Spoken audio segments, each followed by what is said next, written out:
صباح الخير أو مساء الخير حسب التوقيت اللي بتشوفوني فيه. النهاردة هنحكي قصة الملاك والقاصي. بس قبل ما نبدأ القصة ما تنسوش تسموا الله وتصلوا على رسول الله صلى الله عليه وسلم. انت عاوزني اتجوز ومراتي لسه ما كملتش اسبوع ميتة؟ الأب ببرود وفيها ايه يعني؟ هتفضل العمر كله حزين عليها يعني؟ قاسي بصدمة، انت عارف انت بتقول ايه؟ مش دي فاطمة اللي انت كنت بتحبها وانهارت لما ماتت؟ الأب ببرود أكبر ده اللي عندي، وهنروح بكرة نكتب الكتاب. قاسي بصله بغضب وحزن وطلع من القصر، وعاطف بص على طيفه بحزن. تعالوا نتعرف على أبطال قصتنا النهاردة. قاسي عنده 26 سنة، شاب وسيم ومن عيلة راقية. ملاك عندها 17 سنة، باباها متوفي وفي مفاجأة داخل الرواية، وكانت عايشة مع زوجة أبيها. وباقي أبطالنا هنتعرف عليهم جوه الرواية. قاسي خرج من القصر، راح عند قبر فاطمة، قعد قدام القبر بحزن وهو بيقول: عارف انك كنت بتعشقيني وبتتمنيلي الرضا ارضى، لكن اعمل ايه؟ غصب عني القلب وما يريد. كل اللي قدرت اعمله معاكي اني عملتك بما يرضي الله، كنت بقدم لك كل الاحترام والتقدير. ركب العربية بحزن عميق وهو بيرجع للقصر، وطلع على غرفة ابنه من غير ما يكلم عاطف. دخل الغرفة كان ياسين قاعد لوحده وطافي النور. طفل عنده 4 سنين عارف يعني ايه حزن، يعني ايه فقدان الأم. قاسي نور النور وراح لابنه وقعد جنبه وقال له: انت قاعد ليه في الضلمة؟ ياسين بصله ومردش. قاسي اخذه في حضنه وهو بيحكي له حدود. في مكان تاني صحيت بنت وفي حد بيشدها من شعرها بعنف وبتقول لها: احنا مش فاتحينها اوتيل، قومي يا اختي شوفي اللي وراكي. البنت بتعب واضح: انا خلصت كل اللي ورايا، حرام عليكم بقى، انا تعبت من المرمطة دي. مسكتها من شعرها بغضب وهي بتقول لها: بقى انت يا زبالة بتعلي صوتك عليا يا اختي، حرمت عليكي عشت. بصت لها بقلة حيلة: وانا بقوم بتعب اخدمها واخدم بناتها من بعد ما بابا مات. وهي ظهرت على حقيقتها.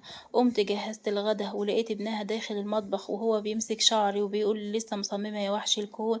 شلت ايده بقرف وانا بقوله: لو انت اخر شخص في الدنيا مش هتجوزك. بصلي بغضب وهو بيقول لي: ماشي يا ملاك، هتيجي برضو تحت ايدي. بني ادم رزل بقى، هنعمل ايه؟ حطت الغدا وجت تمشي، لقيتها بتقول لها: كاتبه كتابك بكره. ووقفت ملاك بصدمه وقالت في نفسها: انا لسه عندي 17 سنه. جريت ملاك ودخلت اوضتها وهي حابسه دموعها وقلبها نبضاته عاليه، اتوضت وصلت وبتدعي ربنا ان هو يخلصها من العذاب اللي هي. جه يوم جديد وصحيت على ضرب وشتيمة كالعادة، لكن المرة دي مش علشان تنظيف أو أكل أو خدمة، علشان تجهز نفسها، علشان تعرف تبيعها بمبلغ حلو. لبست وجهزت نفسها وقالت: ده أهون عليا من عذاب مرات أبويا. جه راجل وكان راجل كبير في السن لكن ما اهتمتش، قالت: أهم حاجة أخلص من مرات أبويا وولادها. كتبنا الكتاب وزي ما توقعت بعتني بمبلغ ما كانتش تحلم بيه. حسيت إن قد إيه رخيصة في نظرهم. ركبت العربية ومديتهوش أي اهتمام، وصلنا قدام قصر كبير كان شكله جميل، لكن برضه ما اهتمتش، هيبقى عذاب برضه. دخلنا القصر وشفت شاب نازل من على السلم وشايل ولد وبيقول: مين دي؟ لقيت الراجل اللي ما تعرفش اسمه حتى بيقول: مراتك. استغربت ووقفت مصدومة لمدة ثواني. يعني حتى مش عايزين يقولولي ان العريس متجوز وكمان معاه طفل؟ للدرجة دي شايفيني كده سلع يبيعوا ويشتروا فيهم زي ما هم عايزين؟ فاقت على صوته وهو بيقول لها بغضب: مراتي؟ مراتي ازاي يعني وانا ما كملتش اسبوع مراتي ميتة، والاقي نفسي كمان متجوز واحدة في نص عمري؟ شايفيني عيل قدامكم للدرجة دي؟ أبوه ببرود قاعد على الكرسي وحاطط رجل على رجل وهو بيقول: ده اللي عندي. قاسي بص الملاك اللي سرح فيها وجمالها، قطع شروطه وهي بتعيط بحرقة على نفسها. قاسي شدها من ايديها بغضب وطلعها على اوضتها وقفل الباب بالمفتاح، وهو بيبصلها باستحقار وبيقول لها: بعتي نفسك لراجل متجوز ومعاه طفل؟ لو كمان مراته ما كملتش اسبوع متوفية؟ ما انتي حقيرة ورخيصة. ملاك بدموع وهي بتقول له: كفاية بقى، حرام عليك، انا واحدة عاشت 5 سنين من عمرها في عذاب ووافقت على اول عريس جالها علشان تهرب من عذاب مرات ابوها. كنت خدامة ليها ولولادها، حرمتني من أكتر حاجة بحبها. بجد أنا اتأثرت والله يا جماعة. قاسي ببرود: خلصتي تمثيل ولا لسه؟ بصي انت هتعيشي في جحيم، يلا اقلعي. ملاك بصدمة ودموع: انت مش محترم. قاسي بغضب وعيون حمراء: انت قلتي ايه؟ سمعيني كده تاني. ملاك بدموع وهي عمالة ترتعش: انت مش محترم. قاسي بصلها بغضب وانقض عليها كالوحش، وقطع هدومها وهي عمالة تعيط جامد. بعدها قاسي سابها وطفى النور وقال ببرود: نامي. كانت لسه هتنام على السرير، وقفها صوته وهو بيقول لها على الأرض. ملاك بدموع: الجو برد قوي وأنا خايفة. نام وكأنه لم يسمع شيء. ملاك نامت على الأرض وهي عمالة تعيط جامد وتدعي ربنا إن يخلصها من العذاب ده. تاني يوم قاسي صحي بدري، لكن اتصدم من شكل ملاك اللي باين عليها التعب. كان وشها أصفر ودرجة حرارتها عالية جدا. أول ما شافها كده قاسي طلب لها الدكتور على طول، وأول ما جه الدكتور قال له إن هي عندها هبوط حاد، وكتب لها علاج ينزل درجة الحرارة، وإنه يعمل لها كمادات وتتغذى كويس جدا. عمل ليها كمادات وكانت بتلوث بكلام وهي نايمة غير مفهوم. ومرة واحدة قامت مفزوعة وهي بتقول: ابعدوا عني، ما تقربوليش، وحضنها قاسي بخوف. قاسي بقلق: ملاك انت كويسة؟ ملاك وهي عرقانة وبتتنفس بسرعة: اه الحمد لله. قاسي باستغراب: امال مين اللي ما يقربش منك؟ ملاك بتوتر: مفيش، انا تعبانة وعايزة انام.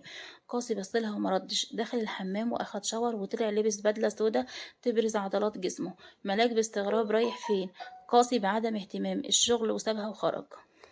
ملاك بخوف ودموع: يا رب يا رب اقف جنبي، انت عارف اني ماليش ذنب في اللي حصل. وعيطت جامد.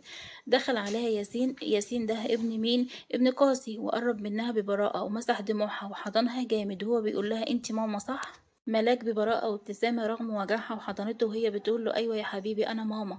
فضلت تهزر معاه. بعدها جت الخدامة وهي بتقول لها: ملاك هانم، في حد عاوزك تحت. ملاك هزت راسها بهدوء وقامت بتعب. لبست سلوبيتا سودا وشميز أبيض وسيبت شعرها وأخدت ياسين ونزلوا. أول ما نزلت اتصدمت ودموعها نزلت وفضلت ترتعش جامد وهي شايفة مرات أبوها وابنها واقفين بيبصولها بخبث وشر.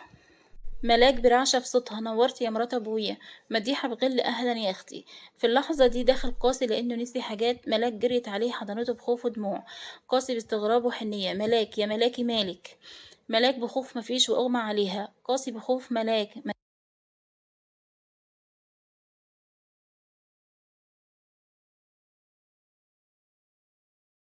مديحة طلبت ليها الدكتورة وابتسمت بخبث هي ورحيم. الدكتورة كشفت عليها وقالت: مبروك، المدام حامل. قاسي بغضب وصدمة: حامل؟ حامل ازاي؟ تاني يوم جواز.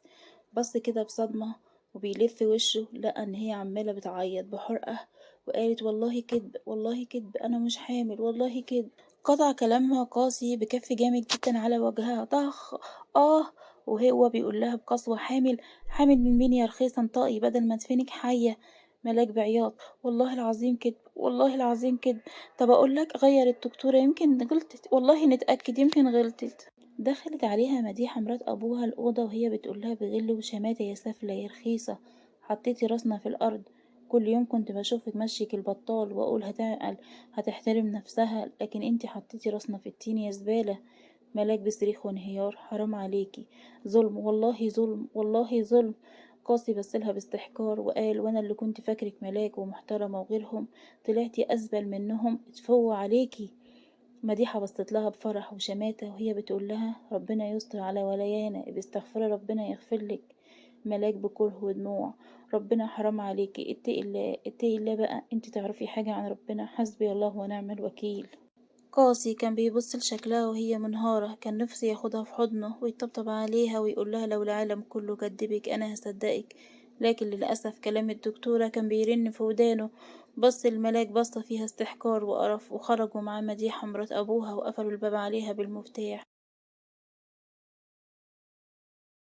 قاسي بص المديحة بغضب وقال لها: بره، بره، ما اشوفش وشك ولا وش المحروس ابنك هنا تاني.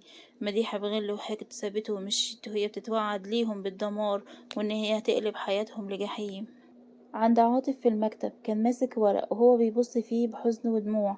قاسي فتح الباب عليه فجأة. الورق كله وقع من ايد عاطف، لكن قدر ان هو يخبيه برجليه بسرعة. قاسي بشك: انت كويس؟ عاطف بتوتر وحزن بيحاول يداريه: اه يا ابني انا كويس. قاسي بشك: تمام. انا كنت بطمن عليك، ما انت مهما عملت ابويا وسابه وخرج. عاطف بتنهيدة ووجع: هتعرف ان اللي عملته في يوم من الايام ده يا ابني كان في مصلحتك. قاسي راح لأوضة ملاك لكن اتصدم من شكلها. كانت مخربشة وشها وشعرها منكوش وعينيها وارمة من كتر العياط. غصب عنه قلب رق وراح لها بسرعة وحضنها وهو بيحاول يهديها، كأنها يا عيني مصدقت حد يحن عليها، واترمت في حضنه وانفجرت من العياط. كلنا طبعا عارفين ان ازاي يعني بنتمنى من ربنا إن هو حد يحن علينا. قاسي بحنان لأول مرة شالها ودخلها الحمام وحطها في البانيو وخلى حد من الخدم يساعدها في خلع ملابسها، لأنها كانت تعبانة يا عيني وهزيلة وما كانتش قادرة خالص. طلع عليها فستان طويل وسابها وخرج من الأوضة. رجع بعد شوية كانت لبست الفستان وبتسرح شعرها. سرح لها شعرها بحب، استغربه وهي كمان استغربته، وقالت في نفسها ده كان زي الطور الهايج من شوية، ازاي يعني كده. قاسي وملاك ركبوا العربية والتزموا الصمت التام. قاسي كان في حالة لا يحسد عليها، كان في نفسية نفسه بيقول أنا متأكد إنها بريئة بس عايزة أتأكد أكتر، فأنا هروح لدكتور واتنين وتلاتة علشان أتأكد. وفعلا راحوا لتاني دكتورة علشان يتأكدوا، وهو متجه بالعربية بتاعته إلى العيادة. فضل قاسي وملاك ملتزمين الصمت التام لغاية ما وصلوا قدام العمارة اللي فيها العيادة. أول ما وصلوا نزلوا من العربية ودخلوا العمارة ودخلوا للعيادة. قابلوا السكرتيرة قالت لهم بعد شوية هدخلكوا للدكتورة بس انتظروا شوية لأن في ناس قبليكوا. فانتظروا طبعا شوية لغاية ما جه دورهم إن هما يخشوا للدكتورة، ودخلوا. فقاسي قال للدكتورة أنا عايز أعرف ملاك حامل ولا لأ. الدكتورة هزت راسها من فوق لتحت بمعنى ماشي، اتفضلي يا مدام ملاك على السرير علشان افحصك. ملاك يا عيني كانت خايفة ومتوترة ومش عارفة تقول ايه. نامت على السرير عشان الدكتورة تفحصها، وفعلا الدكتورة بدأت الفحص علشان تشوف ملاك حامل ولا لأ. والدكتورة اتجهت لقاسي ووشها باين عليه الفرحة وقالت له مبروك المدام حامل. قاسي بغضب نعم حامل. تاني يوم جواز وسابهم وخرج. ملاك يا عيني كانت عمالة تعيط جامد ومنهارة من العياط وخرجت وراه، وهي مش عارفة هتقوله ايه وتثبت براءتها ازاي، وهي اصلا مش عارفة هي حامل ازاي. ركبت العربية وقاسي كان هادي بطريقة مريبة.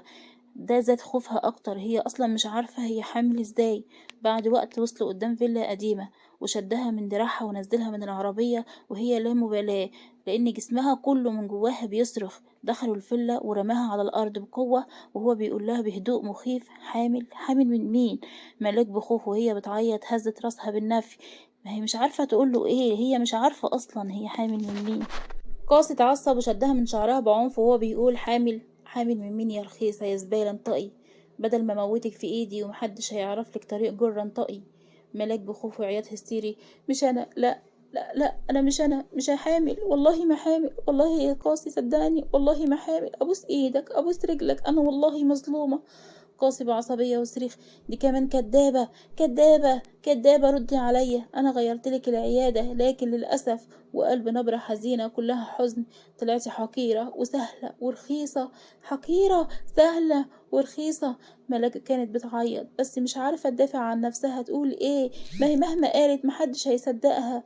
قاسي قلب قسوة عاوز الفيلا دي تكون بتلمع، هخليكي تتمني الموت 1000 مرة وما تطلهوش من اللي هعمله فيكي يا ها يا ملاك.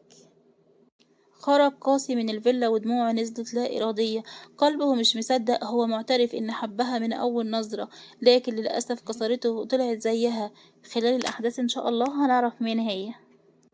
عقله كان دايما بيفكر، هو بيقول أغير الدكتورة ونفس الكلام هو. الغلط من ملاك مش من الدكتورة، ده الكلام اللي كان مقتنع بيه لكن قلبه رافض يصدقه. عند ملاك كانت قاعدة على الأرض بتعيط بحرقة على حالها. هي واثقة في أخلاقها وتربيتها، أكيد ده اختبار من ربنا ليها علشان يشوف مدى صبرها لابتلاءه.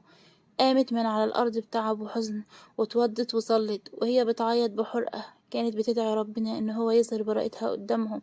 خلصت صلاة وفعلا بدأت تروق في الفيلا بتعب شديد، لكن جت على نفسها وكملت. عدى وقت كبير قدرت تخلص فيه كل حاجة وكمان عملت الأكل. قاسي جه وبصلها بقرف واشمئزاز وقال جهزي الأكل وطلع ياخد شاور.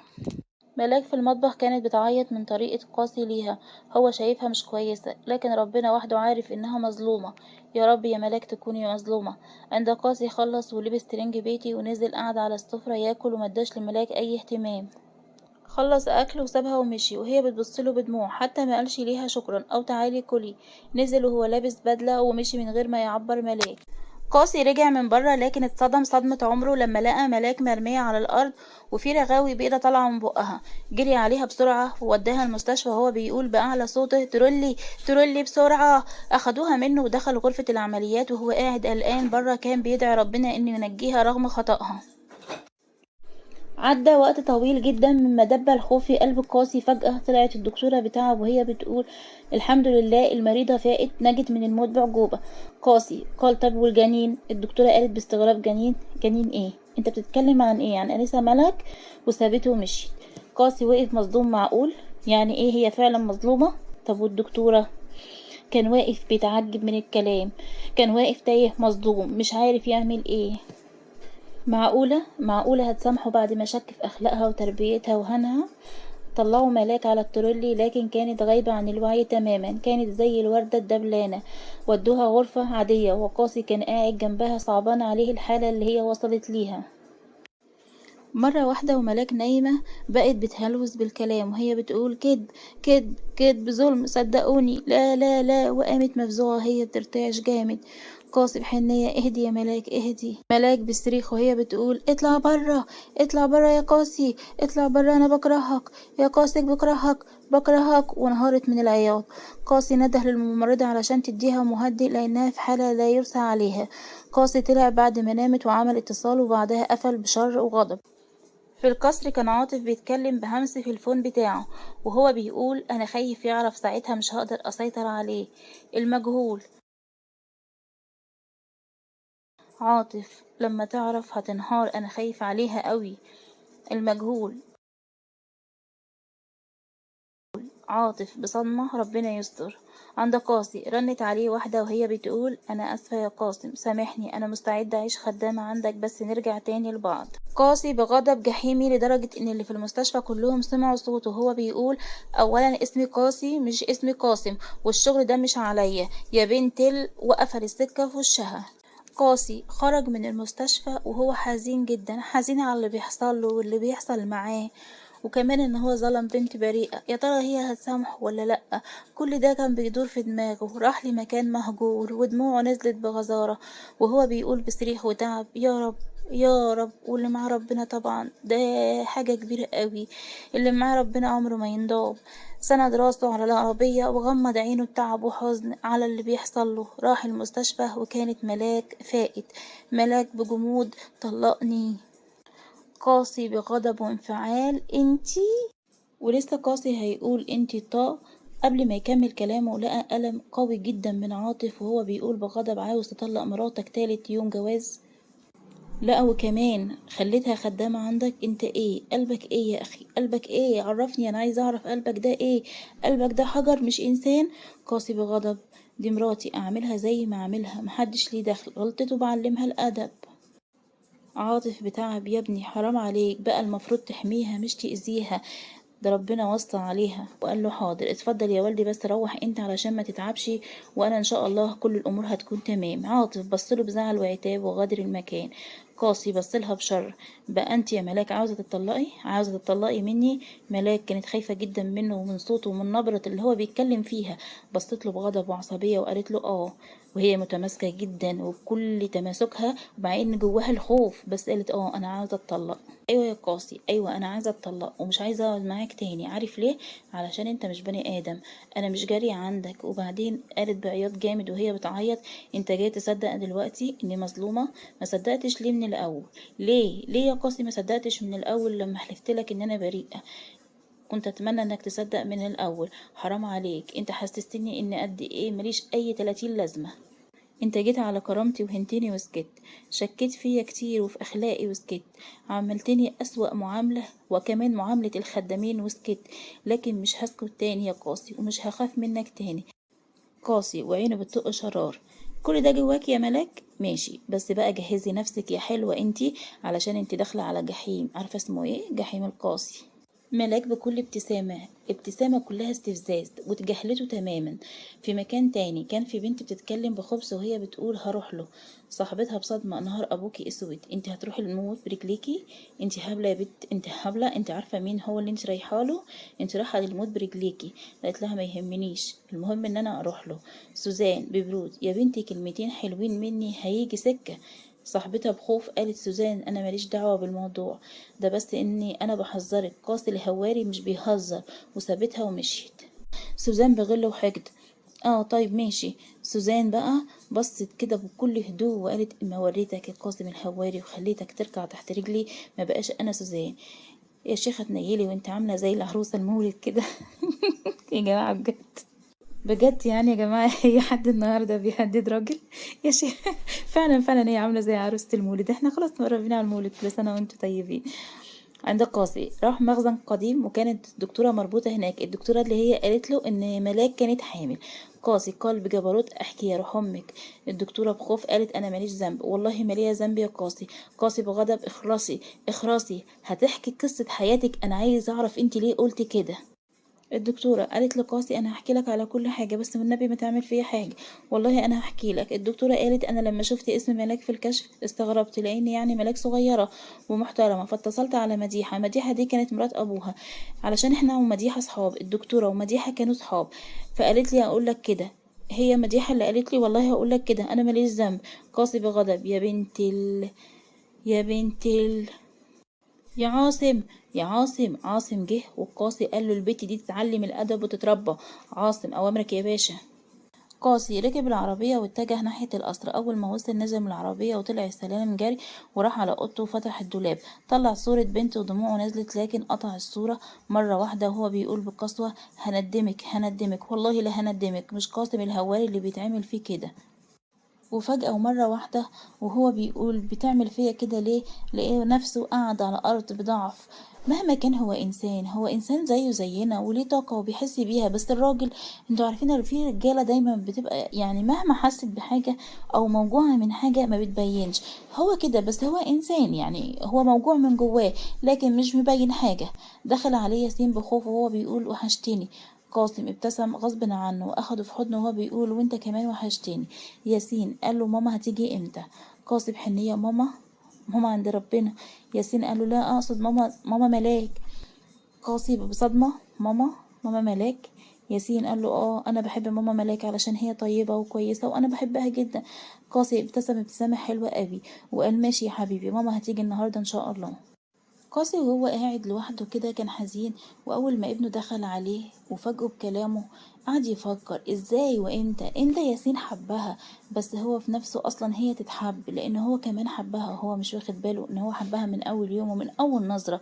عند عاطف في المكتب كان بيتكلم بهمس وهو بيلتفت بخوفه بيقول: لا لا ما تقلقش، كله تمام. المجهول قال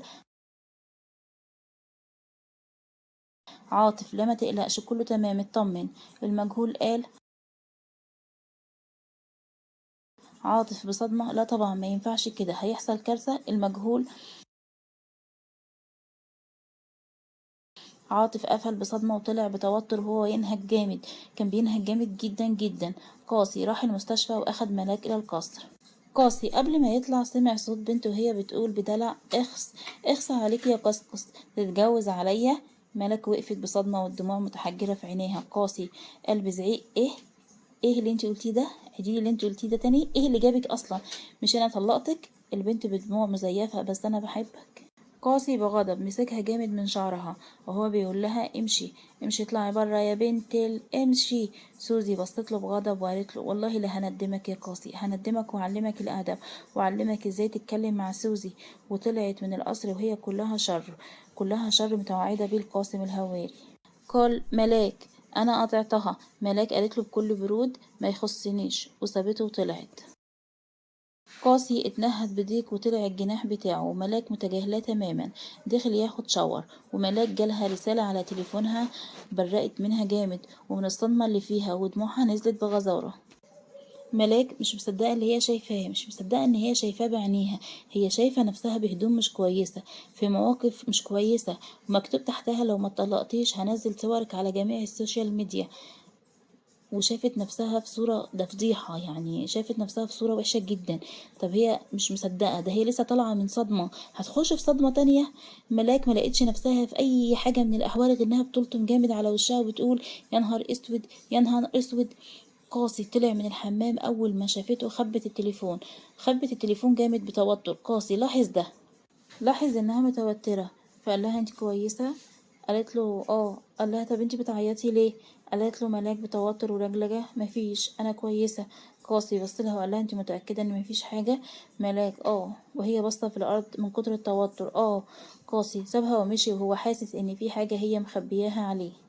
ملاك حطت ايديها على قلبها اللي بيدق جامد جدا وبسرعات عالية ورهيبة، وهي بتعرق جامد من كتر التوتر والخوف.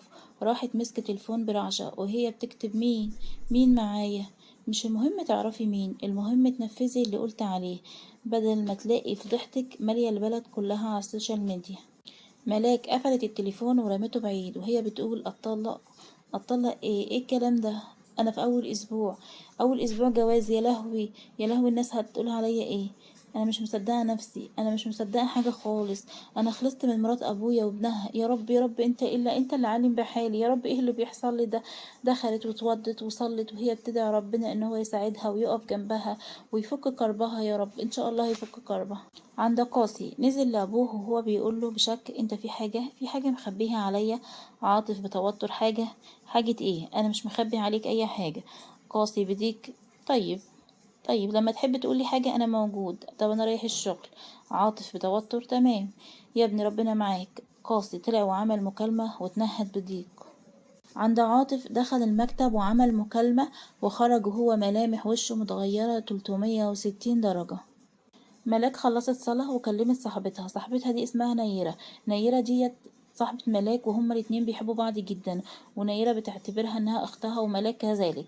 طبعا ملاك حكت لها على كل حاجة حصلت معاها. نيرة قالت لها وهي مصدومة يا نهار ابيض، طب هتعملي ايه؟ ده قاسي لو عرف حاجة زي كده مش بعيد يطلقك فيها. ملاك بعياط انا خايفة اوي يا نيرة، مش عارفة اعمل ايه. نيرة بخوف عليها اهدي يا حبيبتي اهدي، ان شاء الله خير، هنلاقي ليها حل. ملاك بدموع يا رب علشان انا خايفة قوي. ملاك قفلت معاها ولقت رسالة من نفس الرقم اللي كان باعت لها الرسالة، اللي هي شافت نفسها بهدوم وحاجات مش كويسة، وهو بيقول لها هاي فكرتي؟ ملاك برعشة موافقة. ماشي يا حلوة، بس لو ما عملتيش اللي مطلوب انت عارفة انا هعمل فيكي ايه. ملاك راحت قعدت على السرير وهي بتفرك في ايديها جامد وهي بتتنفس بسرعة رهيبة، لانها مش عارفة تعمل ايه في النصيبة اللي وقعت فيها ولسه خارجة من نصيبة تانية.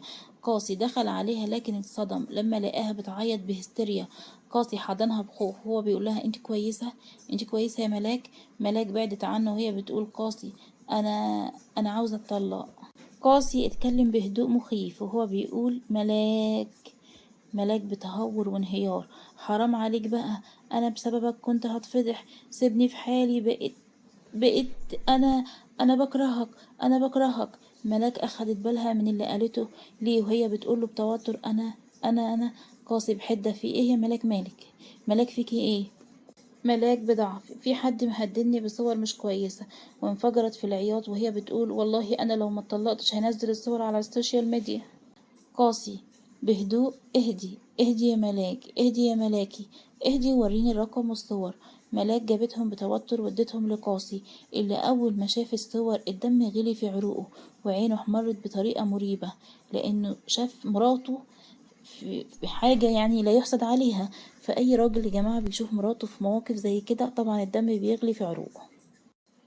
ملاك بخوفه وبتقطع انت كوي انت كويس. قاسي قال لها بكل هدوء مصطنع يا ملاك ما تقلقيش.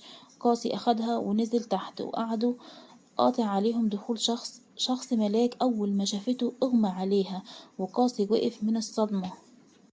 قاسي بصدمة عمي ازاي؟ مش انت كنت ميت؟ جمال مردش وجري على ملاك وهو بيحضنها وبيعيط وهو بيقول قومي يا ملاك، قومي، بابا جه يا قلبي، بابا انا عايش يا ملاك مش ميت، قومي علشان خاطر بابا جه يا ملاك، انا عايش مش ميت، قومي يا قلبي بابا. قاسي وقف مصدوم وهو بيقول ملاك بنت عمي ازاي؟ راح لعاطف اللي واقف ومش باين عليه الصدمة ودموعه متحجرة في عينه. قاسي بذهول انت عارف؟ لا لا لا لا طب مش كنت تقول لي؟ طب مش كنت تقول؟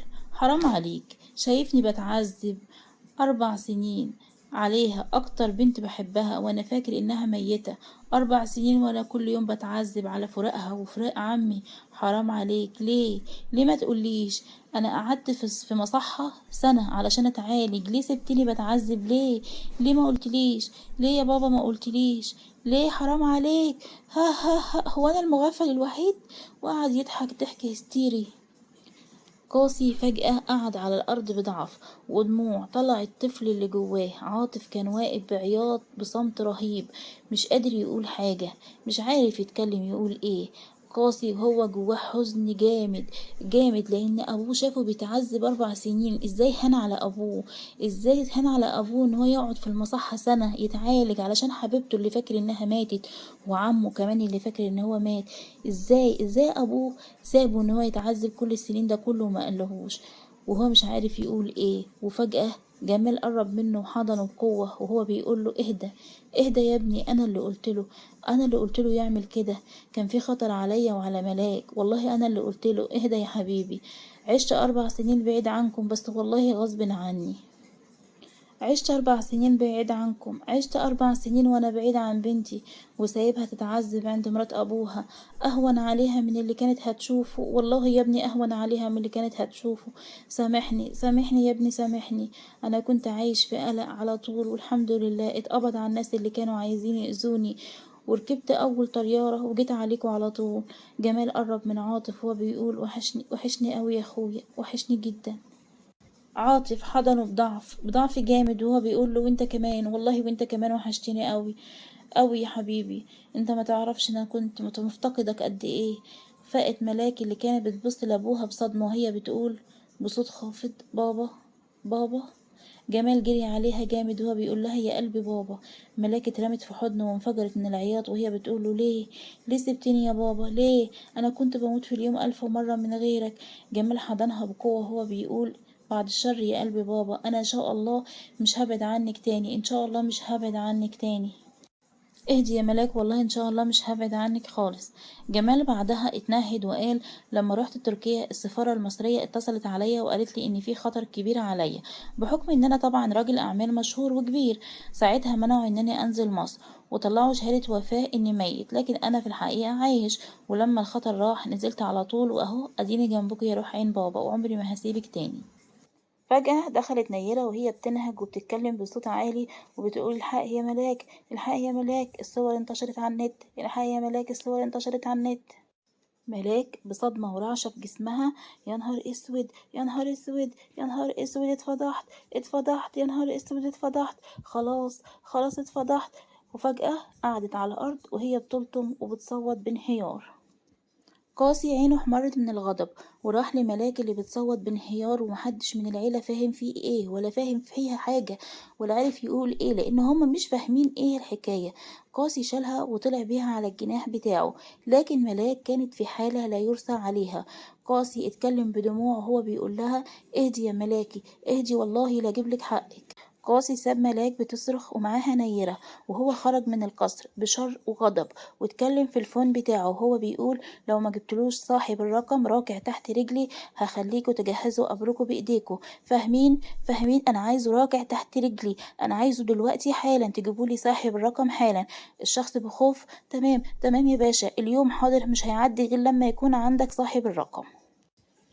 قاسي عمل مكالمة تانية وهو بيقول لو الصور اللي اتنشرت على النت ما اتمسحتش قول على نفسك يا رحمن يا رحيم، وقفل السكة في وشه. قاسي قال بغضب مش قاسي الهواري اللي يتعمل فيه وفي مراته كده، مش قاسي الهواري، مش قاسي، انت فاهمين؟ وهو اصلا بيكلم نفسه بس هو من كتر الغضب مش عارف هو بيقول ايه. هو عارف ان هو عايز يجيب حق مراته بأي وسيلة، وطبعا ده حقه. عند ملاك كانت بتصرخ في الأوضة بانهيار وهي عمالة تكسر في كل حاجة في الأوضة لدرجة انها كانت هتنتحر لتاني مرة. جمال دخل الأوضة على بنته وحضنها جامد وهو بيقول اهدي يا بنتي، اهدي، ما تعمليش في نفسك كده، كل لن يصيبنا إلا ما كتب الله لنا. ملاك حضنت جمال بقوة وهي بتقول تعبت يا بابا، والله تعبت، مش مستوعبة كل اللي بيحصل فيا، أنا ليه بيحصل معايا كده؟ مش مستوعبة يا بابا، مش مستوعبة، حاسة بانهيار. وهي بتحضن في جمال جامد، وجمال ده كان أبوها، بس هي يا عيني مش عارفة تقوله إيه. هي حابة إنها تحضنه جامد لأن هي حاسة بحضنه في الأمان، ومش عارفة هي بيحصل فيها كده ليه. ملاك كانت في حالة انهيار تام، ما حستش في نفسها وهي بتحضن أبوها، لدرجة إن هي نامت في حضنه، نامت من كتر التعب ومن كتر الصريخ. وكمان هو لما نامت في حضنه بصلها بحزن، وهو بيقول لها يا عين اهدي يا ملاك، اهدي يا حبيبتي، اهدي يا بنتي ونامي، ملحقتش تفرحي يا ملاكي، لكن ان شاء الله كل حاجة هتتحل. وهو يا عيني حزين عليه وعلى اللي بنته فيه. نيرة كانت واقفة بتعيط بحزن على صاحبة عمرها عند قاسي. الشخص اتصل عليه وهو بيقول له جبتلك صاحب الرقم يا باشا، وهو دلوقتي في المخزن وعملنا معاه الواجب وزيادة. قاسي ابتسم بشر وهو بيقول حلو كده، ركب العربية وراح على المخزن على طول. قاسي دخل على المخزن وهو بيشمر كمامه، لكن اتصدم ان الشخص ده ابن مديحة. قاسي قاسي مش حاسس بنفسه، اللي هو عمال يديله بالبوكس، يديله في البوكس في وشه، وهو بيقول له بقى انت يا عيل، بقى انت زيك يعمل في كده، يعمل معايا كده، يعمل في مرات قاسي الهواري كده. انت انت انت يا ابن مديحة، انت تعمل كده في مرات قاسي الهواري. أيمن اتكلم بغل وهو بيقول مراتك هي اللي مش محترمة، مراتك هي اللي مش محترمة يا قاسم باشا، وهي اللي بعتلي الصور اللي أنا نشرتها على النت. وكمان قاسم ما استناش يقول كمان ايه، نزل فيه ضربه وقال له لما تكون بتتكلم على مرات قاسم الهواري تتكلم عليها بأسلوب تاني، أنا هعلمك الأدب وهعلمك لما تكون بتجيب اسمها ازاي كمان تحترم الاسم اللي انت بتتكلم عليه. قاسي نده على الراجل وهو بيقول له بغضب جحيمي عاصم. عاصم جه وهو موطي راسه احتراما ليه، وهو بيقول له نعم يا باشا. قاسي بغضب جاب سيرة حاجة على لسانه ما تخصهوش، يبقى نعمل فيه ايه؟ نقطعه يا باشا، نقطع لسانه. قاسي بغضب نفذ بقى يا عاصم نفذ. ايمن بصريخ لا لا مش هعمل كده تاني، والله ما هعمل كده تاني، لكن رجالته قطعوا لسانه. قاسي وهو سايق العربية اتصل عليه شخص وهو بيقول الصورة اتمسحت في مصر كلها يا باشا، بعد ما كانت طلعت ترند وناس كتير شافوها. قاسي اتعصب اكتر وقفل السكة في وشه، دخل القصر بتاعه واضح وهو شايفهم كلهم قلقانين. قاسي طمنهم ان الموضوع انتهى، وجمال قال طلق بنتي يا قاسي. قاسي اتكلم بغضب وهو بيقول انت عمي وحماية، لكن ملاك مراتي ومش هطلقها. جمال بصله بغضب وهو بيقول يعني ايه، يعني ايه يا قاسي مش هتطلقها؟ هو عافية؟ قاسي ببرود عافية، وعن اذنك يا عمي طالع اشوف مراتي.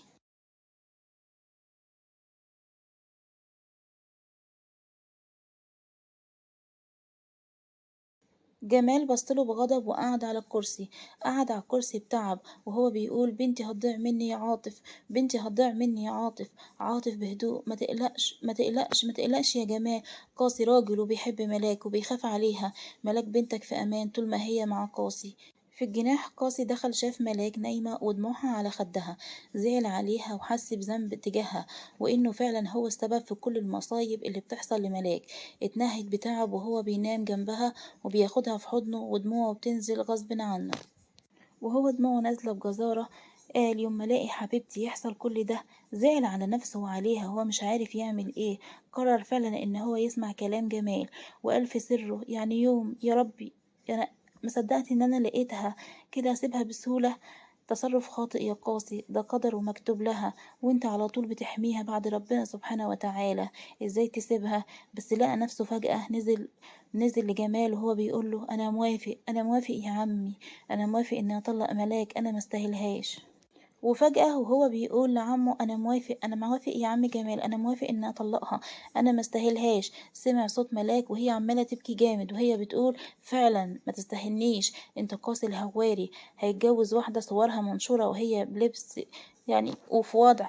كملت بعياط وهي بتقول طلقني يا قاسي، طلقني، طلقني يا قاسي، طلقني، طلقني، حرام عليك، انت عارف اني مش ذنبي ان ده كله يحصل، عارف ان الصور دي متفبركة، ومع ذلك انت اخترت البعد.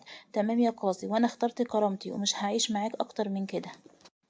قاسي بتبرير يا ملاك والله انت فاهمة غلط، يا ملاك انت فاهمة غلط، أنا قطعته ملاك بدموع وهي بتقول خلاص يا قاسي الموضوع خلص. ملاك طلعت الجناح وهي دموعها على خدها، وقاسي بص لجمال بصوت لوم وهو بيقول له استريحت؟ استريحت كده خلاص هنطلق وهنبعد خلاص، كل حاجة انتهت قبل ما تبدأ. أنا رايح أجيب المأذون، أنا رايح يا عمي، أنا رايح أجيب المأذون. وخرج جمال بص لطيفه بحزن واتنهد بتعب وضيق من اللي حصل. بصله عاطف بلوم وسابه ومشي. جمال اتضايق لكن خوفه على بنته يخليه يعمل اي حاجة، كفاية انه اتحرم منها 4 سنين. جمال طلع جناح ملاك اللي كانت دافنة وشها في المخدة وعمالة تعيط. ما تنكرش انها حبته وتعلقت بيه من قبل حتى ما تعرف ان هو ابن عمها. جمال حضنها وهو بيقول أنا آسف، أنا آسف يا ملاك، أنا اللي أجبرته على كده من خوفي عليكي يا بنتي، والله كنت خايف عليكي. ملاك قطعته وهي بتقول له لا يا بابا، كل شيء اسمه نصيب وده نصيبي مش هعترض عليه. جمال حضنها وهو دموعه نازلة على حاله وحال بنته، لكن قطعهم صوت قاسي اللي بيقول بهدوء ومش باصص لملاك المأذون تحت. قاسي بص الملاك بحزن ودموع متحجرة في عينه. قام بسرعة وهو بيقول أنا مش هقدر أطلقها، مش هقدر والله أنا مش هقدر أطلقها، ومشي وساب المكان كله. ملاك فرحت من جواها لكن ما بينتش. فجأة ملاك جالها تليفون وواحدة بتقول لها جوزك مش بيحبك زي ما انت فاكرة، لو مش مصدقاني روحي عمارة رقم كذا وشقة رقم كذا. ملاك راحت على المكان لكن اتصدمت لما شافت قاسي نازل من العربية وطالع فعلا العمارة. ملاك دموعها نزلت وقلبها دق بسرعة. طلعت وراه بدقايق ورنت على الجرس وهي بتدعي ربنا ان كل ده يطلع كده.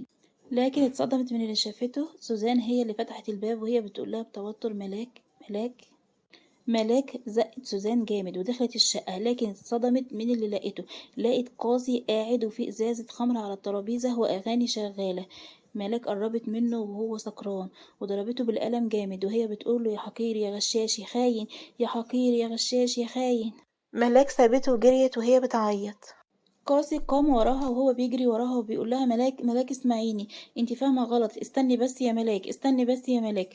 لكن ملاك ما كانتش بترد عليه وسابته ومشيت وراحت على القصر ودموعها نازله جدا، نازله بقهر. افتكرت انها خلاص استريحت وهيعيشوا حياه سعيده، لكن للاسف اللي حصل غير كده. ملاك دخلت والكل بصلها بقلق من منظرها، لكن طلعت على الجناح بتاعها بسرعة. تحت كان جمال بيقول بخوف على بنته ملاك مالها فيه ايه. عاطف باستغراب وقلق مش عارف فيه ايه. قطع كلامهم دخول قاسي وهو بيقول ملاك فين، ملاك فين. جمال بقلق وفوق وكان بتعيط هو فيه ايه. قاسي قال لجمال بكل برود وجمود علشان اتجوزت. جمال وعاطف بصدمة اتجوزت؟ اتجوزت على مين؟ على مراتك؟ على بنتي؟ انت بتهزر؟ وقعد يزعق فيه جامد. قال له اه اتجوزت بكل برود، لكن هو للأسف كان زعلان على ملاك بس هو كان بيتكلم بصدمة. جمال قرب من قاسي وهو بيمسك في هدومه بيقول له بقى انت تتجوز على بنتي؟ دي الأمانة اللي قلتلك حافظ عليها. عاطف قال له طالما اتجوزت لازمتها ايه انك متمسك بملاك وكنت رافض تطلقها؟ رد، انا عايزك تطلق بنتي دلوقتي حالا. قاسي ببرود شال ايده وهو بيقول له اعصابك يا عمي، وبعدين الشرع محل 4، وانا بحب ملاك وبحب برضه سوزان. عاطف قرب منه وهو بيضربه قلم قوي جدا وهو بيقول له انت عارف انت بتقول ايه؟ انت اتجوزت على مين؟ انت اتجوزت على بنت عمك، اتجوزت على ملاك بنت عمك وحبيبة عمرك اللي قعدت في المصحة سنة علشان تتعالج من حبها لما ماتت. لما عرفت ان هي ماتت، مجرد عرفت انها ماتت، ما بالك ان هي عايشة معاك، ازاي تتجوز عليها؟ طبعا ما كانوش عارفين يلايموا الدور ازاي، ما كانوش عارفين يعملوا ايه، لان قاسي عمل حاجة لا توقعها جمال ولا توقعها عاطف. عاطف نزل ضرب جامد في قاسي وهو مش عارف يعمل ايه ولا بيقول له ايه، لكن هو قال له دي ملاك، دي ملاك اللي كنت رافض تطلقها وزعقت معانا علشانها، دي ملاك اللي اول ما عرفت انها بنت عمك وحبيبتك طرت من الفرحة. ما ترد، رد عليا، رد قولي انت عملت كده ليه؟ هي دي تربيتي فيك؟ هو ده اللي انا ربيتهولك؟ هو ده اللي انا ربيتك عليه؟ ما ترد يا قاسي، رد، فهمنا ايه اللي حصل يا ابني، فهمنا، دي بنت عمك ودي حبيبتك، ازاي تعمل فيها كده؟ قاسي ببرود خالص عن اذنكم انا طالع لمراتي. عاطف بصدمة ايه البجاحة دي، وكمان مش عامل احترام ليا ولا لكلامي. قاسي طلع ومردش على حد. قاسي راح لملاك على الجناح وأول ما دخل الجناح اتصدم من شكل ملاك اللي كانت منهارة من العياط ومنكمشة في نفسها. قاسي بصلها ببرود وهو بيقول لها على فكرة أنا ما كنتش بخونك، أنا كنت عند مراتي التانية. ملاك بصت له بصدمة وهي بتقول له مراتك؟ أنت بتقول إيه مراتك؟ قاسي بصلها ببرود وقسوة وهو بيقول لها الشرع محل 4، إيه كفرت؟ ملاك بذهول: لأ، ما كفرتش يا سيدي، بس أنا من حقي إن أنا أعرف. ليه طيب؟ ليه مثلت عليا إنك بتحبني؟ ليه مثلت عليا كده؟ حرام عليك، أنا كمان حبيتك، لكن دلوقتي أنا بكرهك، بكرهك يا قاسي، بكرهك، بكرهك. وانهارت من العياط. قاسي بصلها بحزن ودخل البلكونة وهو بيقول بحزن وتعب: نفذت وقفل السكة. قاسي دخل وهو بيقول: من بكرة سوزان هتيجي تعيش معانا هنا. ملاك بصت له بتعب وهي بتقول له: طلقني يا قاسي، طلقني واعمل اللي انت عاوزه. قاسي ببرود: طلاق مش هطلق، وخرج من الأوضة وسابها. بعد فترة رجع الأوضة لكن اتصدم لما لقى ملاك كانت جايبة مقص وعمالة تقص جامد في شعرها بطريقة مفزعة وتعيط بطريقة هستيرية. وقاسي جري عليها بخوف وهو بيقول لها: بتعملي ايه يا مجنونة؟ سيبي المقص من ايدك، انت بتعملي ايه؟ ملاك وهي بتلطم وتشد في شعرها: ابعد عني، ابعد عني، انا بكرهك يا قاسي، بكرهك يا قاسي، ابعد عني، بكرهك، انت فاهم؟ انا بكرهك. قاسي أخدها في حضنه بالعافية وهو بيحاول يهديها، لكن ملاك كانت في حالة لا يرثى لها. ملاك وهي بتعيط: مش انت متجوز؟ مش انت متجوز عليا؟ عاوز مني ايه؟ روح لمراتك التانية، روح وطلقني يا قاسي، انا بكرهك، روح وطلقني، بكرهك يا قاسي، بكرهك يا قاسي. قاسي بغضب: بصي بقى، هي كلمة بكرهك وطلقني اللي بنا ببقك كل شوية تقوليها لي؟ ملاك طلاق مش هطلق، وكرهيني زي ما انت عاوزة، انا ما عملتش حاجة حرام، انا اتجوزت على سنة الله ورسوله، ما عملتش حاجة تغضب ربنا والشرع محل ليا أربعة. ملاك بصت له بصدمة وهي بتقول له: من امتى، من امتى يا قاسم انت بالقسوة والجحود ده؟ رد عليا، قلبك راح فين؟ قاسم بكل برود: ما عنديش قلب. ليه دايما بتعاملوني كده؟ امي ماتت وانا طفل 10 سنين، وابويا فضل شغله عليا، والبنت اللي بحبها تموت واتعالج في مصحة سنة، ولما جيت احب تاني طلعت خاين ورخيص. قاسي قعد على ركبه ودموعه نازلة، ودموعه نازلة بغزارة وهو بيقول: مسميش قاسي، اسمي قاسم، لكن من كتر القسوة اللي شفتها بقيت اسمي قاسي. ملاك بصت له بدموع وهي بتطبطب عليه وهي بتقول له: اهدى اهدى علشان خاطري، انا مش مستعدة اخسرك يا قاسي، اهدى، انا خسرت ناس كتير في حياتي، مش عايزة اخسرك. قاسي بصلها بهدوء وطلع من الأوضة ونزل الجنينة وهو بيتمشى فيها بتعب. عدى اليوم وجه يوم تاني. ملاك صحيت بنشاط واتوضت وصلت وقرأت قرآن ونزلت تحت. كانت العيلة كلها بتفطر. قطع فطارهم دخول سوزان وهي بتقول بمياع هاي، وجريت على قاسي وبتحضنه وبتبص الملاك بمكر وهو بيقول: وحشتيني يا بيبي، يا بنت هجيبك من شعرك. ملاك بصت لهم بدموع وهي بتقول: انا شبعت. قاسي بصلها وهو بيقول لها: انتي كلتي اصلا؟ سوزان قالت: ما تغصبش عليها يا بيبي، ما تغصبش عليها يا روحي، براحتها. قاسي بص لسوزان بغضب وملاك قالت: اسمع كلامها يا قاسي. ملاك طلعت وسوزان قعدت تاكل ببرود ومحدش من العيلة طايقها. ملاك كانت بتتكلم في التليفون بهمس وهي بتقول: تعالى انت بس وما تقلقش يا حبيبي، قاسي هيسافر كمان 3 ايام، مش كفاية انه اتجوز عليا؟ بس سيبك انت وحشتني قوي قوي قوي. قاسي بغضب وعيون حمرا: بتتكلمي مين يا زبالة؟ طالما انت مدوراها امال عايشة في دور الخضرة الشريفة ليه؟ ملاك بخضها والتليفون وقع من ايديها. قاسي، قاسي انت فاهم غلط، والله فاهم غلط. قاسي بغضب: فاهم غلط يا زبالة؟ يا زبالة ليه بتعملي كده؟ قاسي شدها من شعرها جامد وهو بيقول لها: مين ده؟ انطقي بدل ما موتك في حياة، انطقي انطقي يا زبالة، انطقي، مين ده؟ ملاك بتوتر ودموع: قاسي، قاسي والله انت فاهم غلط، صدقني انا مش كده، والله مش كده. قاسي ضربها بالقلم وهو بيقول لها: طلعتي رخيصة زيهم، طلعتي رخيصة زيهم، وعمال يضرب فيها جامد وهو مش حاسس بنفسه. بس هي يا عيني من كتر الخوف والتوتر عمالة كل اللي عليها تقول له: انا والله مش كده، مش كده يا قاسي، والله مش كده. ملاك بصت لقاسي بعياط وهي بتقول: بكرة تفهم يا قاسي، بكرة تفهم. قاسي بصلها باستحقار وهو بيقول بحزن: يا خسارة يا ملاك، يا خسارة، يا خسارة ويا ألف خسارة، كنت فاكرك حاجة وبقيتي حاجة تانية خالص. قاسي طلع من الأوضة وملاك قعدت على الأرض وهي عمالة تعيط وتصرخ بانهيار وتشد في شعرها بعنف. ملاك رنت على شخص وهي بتقول: تعالى حالا أنا محتاجاك، وقفلت السكة.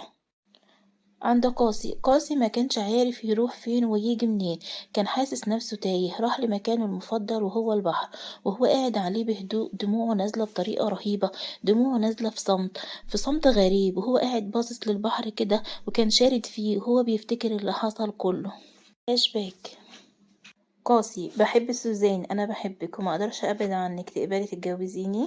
سوزان بحب زائف، طبعا وانا كمان بحبك بس بشرط. واكملت شروطها بكل طمع. انا طلباتي صعبة، يعني عايزة شبكة تكون الماظ، واخد مهر 5 مليون جنيه. واخدين بالكم الموضوع ده؟ 5 مليون جنيه والماظ. قال لها يا بنت المفترية، ايه كنت صنعة فين يعني؟ وشبكة الماظ ليه مصنوعة من ذهب؟ يا شيخة روحي كده، روحي استحمي الاول. قاسي بحبه، مفيش اي حاجة تغلى عليكي، انا موافق. سوزان بطمع، تمام ماشي يا حبيبي تمام. قاسي راح ليها تاني يوم يعمل ليها مفاجأة. فتح باب الشقة بالنسخة اللي معاه. سوزان كانت مديهوله، لكن اتصدم لما سمع صوت ضحك عالي. قرب شوية لكن تجمد مكانه. صاحب عمره مع حبيبته، وهي بتقوله هبيعه اللي وراه واللي قدامه، وهيبقى على الحديدة، ونتجوز بقى ونسافر. كمال بحب، يا ريت انت ما تعرفيش انا بكرهه ازاي ونفسي اخلص منه. قاسي دخل عليهم وهو بيقول يا زبالة، يا زبالة، بقى بتغفلوني يا بنت قاسي بص لكمال بصدمة وهو بيقول له بقى انت صاحب عمري، انت انت صدمة عمري كلها مش صاحب عمري. كمال بكره وغل، بكرهك يا قاسي، بكره كل حاجة ليك، انت ليه وانا لأ ليه؟ كل الحب ليك وانا لأ ليه؟ كل الاهتمام ليك وانا لأ ليه؟ قولي لأ ليه؟ انا بكرهك يا قاسي، بكرهك وعمري ما حبيتك. قاسي بصلهم بصدمة وخرج من المكان بهدوء. راح على البحر وهو دموعه بتنزل بصدمة على صاحب عمره وحبيبته. كانت صدمته كبيرة بالنسبة لأي حد، كانت صدمة كبيرة، صاحبه وحبيبته كمان. قاسي ساعتها بقى اسمه قاسي، وبقى يتعامل بجفاف وقسوة. وهنا قاسي فاق لنفسه مرة واحدة، فاق من ذكرياته وهو بيمسح دموعه اللي نزلت منه غصب عنه، وبيفكر هيعمل ايه في موضوع ملاك وسوزان اللي وراها حكاية كبيرة. قاسي ركب العربية وطلع بيها على القصر. قاسي سمع صوت في الحديقة الخلفية، مشي شوية لكن اتصدم لما شاف ملاك. ملاك حضن واحد وهي بتقوله أنا هتطلق من قاسي وهسافر معاك. قاسي بصدمة، ملاك ملاك بصدمة وخضة. قاسي. وقبل ملاك ما تكمل كلامها أو تقول أي كلمة كان قاسي ضربها بالقلم وهو بيقول لها اخرسي يا زبالة، اخرسي يا زبالة. ويا ترى بقى عملتي كده مع كام واحد يا محترمة؟ ردي عليا، ردي. ملاك بعياط، حرام يا قاسي، والله العظيم حرام، انا مظلومه ما تظلمنيش يا قاسي. بصلها باستحقار وهو بيقول لها بغضب ومن امتى بقى بتجيبي رجاله في البيت؟ شكلك ما حبيتيش التليفونات، قلت تطوري من نفسك. ملاك ضربته بالقلم وهي بتقول له اخرس يا قاسي، اخرس، انا اشرف منك، على الاقل ما روحتش اتجوزت واحده. قاسي بغضب وعيون حمرة مسكها من شعرها وكان لسه هيضربها بالقلم، لكن الشخص اللي كان مع ملاك مسك ايده وهو بيقول له بغضب اخرس، انا عارف اخلاقها كويس جدا ومش هسمح لك تمد ايدك عليها، انا سكت لك من الصبح.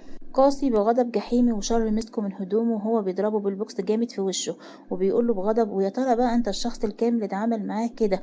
قولي انت الشخص الكامل اللي اتعامل معاه كده؟ فريد بغضب وشر جامد جدا ضربه بالبوكس في وشه بغضب لغاية ما نزف من فمه.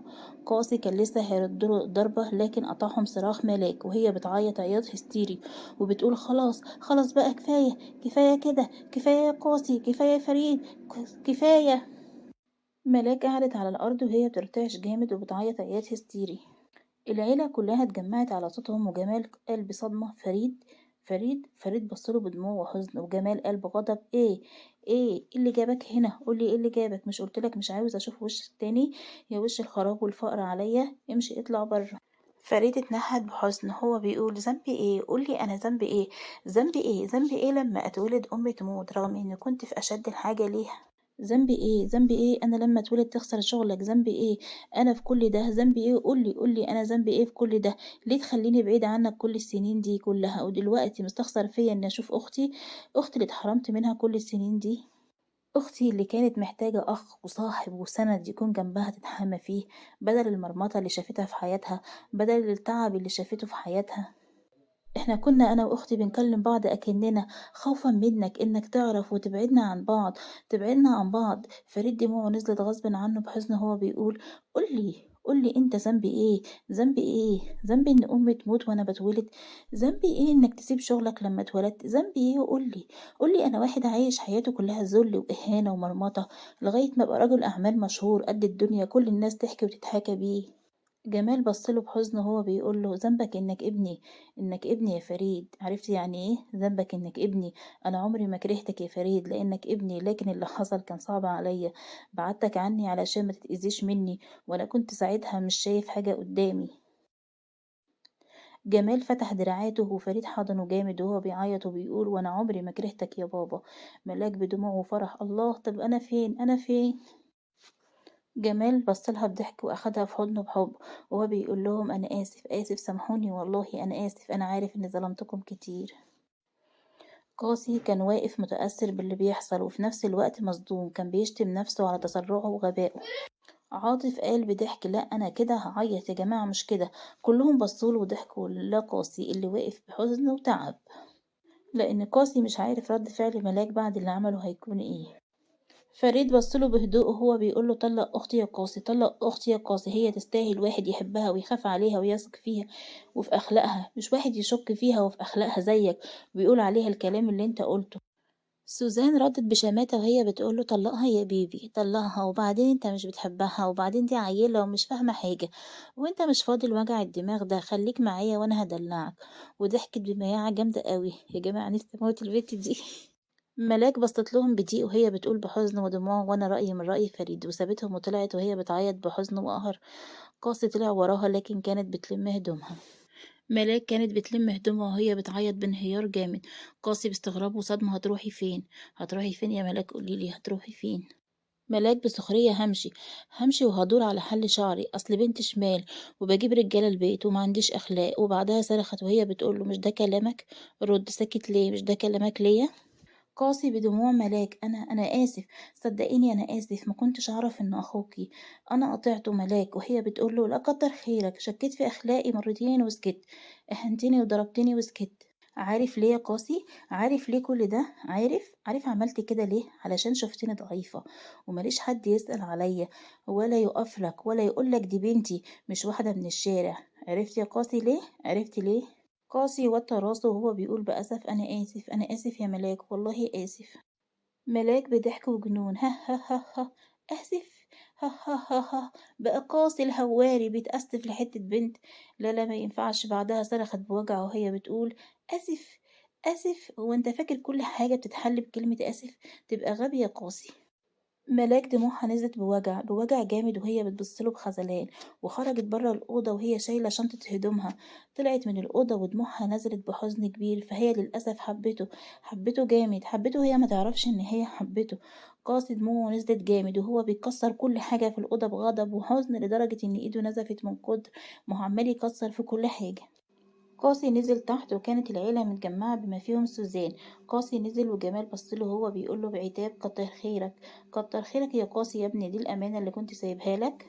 قاسي بصله ومعرفش رد يقوله ايه. سوزان اتكلمت بغل وشماتة: كلكم بتلوموا قاسي، كلكم بتلوموه ليه؟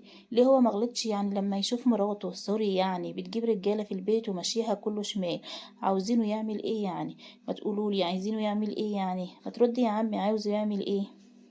ايه يا عمي، مش لاقي كلام تقوله؟ ما تقولي انت عايزه يعمل ايه، عايزه يرد يقولك ايه؟ انت كلكم مغلطينه ليه يعني؟ يا بت اسكتي، يا بت اسكتي هضربك، وبعدين اسم الله على مشيك انتي، لا بجد محترمه بلا قرف وانت زي السلعوه. ملاك بصت لها بغضب وهي بتضربها بالقلم وبتقول لها: انا اشرف منك يا زباله يا بتاعه الكباريهات، يا بنت روحي لمي نفسك الاول، اتفوق عليكي، اتفوق عليكي. شاطره يا ملاك، ايوه كده شاطره، برافو عليكي. سوزان بصت لها بكره شديد وحقد، كانت لسه هترد لكن قاطع كلامهم صوت جمال وهو بيقول بغضب: خلاص خلاص خلاص، انا قلت خلاص، فاهمين؟ انا قلت خلاص. ايه مش عاملين احترام لينا؟ وانتي. وبعدين وجه كلامه لسوزان وهو بيقول لها: وانتي يا بنتي، انتي مالكيش دعوة بيها، انتي في حالك وهي في حالها. كلهم سكتوا وفريد قال: طلق ملاك يا قاسي، طلق ملاك يا قاسي. قاسي بص الملاك بدموع ورجاء مما أشعل الحقد في قلب سوزان وهي بتقول بكره ما قدرتش تخبيها: ما خلاص بقى يا قاسي، طلقها، هي مش عاوزة ترجع لك، هو غصب عنها يعني ولا هو العيشة غصب؟ قاسي بصلها بغضب وهو بيروح ليها بغضب ومرة واحدة ضربها بالقلم. فاجئ الكل بما فيهم هي وهو بيقول بغضب: اخرسي، اخرسي، اخرسي، ملاك مراتي ومش هطلقها. سوزان بغضب قالت: تضربني علشان دي؟ علشان دي؟ طب يا قاسي، طب اشبع بيها، بس افتكر اللي اقدر اعمله. ومشيت من قدامه. قاسي لعن نفسه على غبائه، وفكر فعلا باللي ممكن تعمله، لكن فكر في شيء ما. ملاك اتكلمت بهدوء: أبيه، أنا موافقة، أنا موافقة إني أرجع لقاسي. فريد وجمال بغضب: نعم؟ نعم، ترجعي لإيه؟ ترجعي للعذاب بإيدك؟ ما عندكيش كرامة يا بنتي، ما عندكيش كرامة يا بنتي. ده اتهمك في خلائك وقال عليكي بتاعة رجالة، وقال عليكي شمال. إيه ما بتتحرميش؟